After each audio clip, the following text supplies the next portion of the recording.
నేను మీ శ్రవంతి. వానాకాలం రైతు భరోసా నిధులు జమ పూర్తి. రైతుల ఖాతాల్లో నేడు మరో 1009 కోట్లు.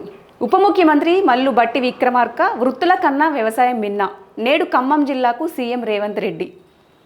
రాష్ట్ర ప్రభుత్వం పైన విమర్శలు చేస్తున్న పార్టీల వారు తిరిగి అధికారంలోకి వచ్చేది లేదు, చేసేది లేదు. గతంలో 10 ఏళ్లు పాలించిన వారివన్నీ మాటలే, కానీ ప్రజాప్రభుత్వం అన్నీ చేతలే. అందుకే 9 రోజుల్లో 9,000 కోట్ల రైతుల ఖాతాలో జమ చేసిన దేశంలో ఏకైక ప్రభుత్వంగా ప్రజాప్రభుత్వం నిలుస్తుంది అని ఉప ముఖ్యమంత్రి మల్లు బట్టి విక్రమార్క పేర్కొన్నారు. రైతు భరోసా విజయోత్సవాల్లో భాగంగా ఖమ్మం జిల్లా మధిర నియోజకవర్గం చింతకాని మండలం జగన్నాథపురంలో శుక్రవారం రైతు ఆశీర్వాద సభ జరగనుంది. సీఎం రేవంత్ రెడ్డి ముఖ్య అతిథిగా హాజరు కానున్నారు. సో ఈరోజు ఖమ్మం జిల్లాకైతే సీఎం రేవంత్ రెడ్డి గారు వెళ్తున్నారు. సో ముఖ్య అతిథిగా ఆ కార్యక్రమంలో పాల్గొంటారు.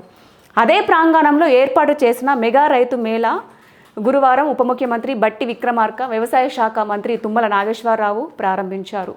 రైతు మేళా సభలో చింతకాని మండలం లచ్చగూడెంలో బట్టి విక్రమార్క విలేకరులతో మాట్లాడారు. రాష్ట్ర ప్రభుత్వం ఎన్ని కష్టాలు ఎదురైనా రైతుల సంక్షేమం విషయంలో ప్రత్యేక శ్రద్ధతో పనిచేస్తుందని, విత్తనం వేసినప్పటి నుంచి పంట కొనుగోలు వరకు రైతులకు అండగా నిలుస్తుందన్నారు.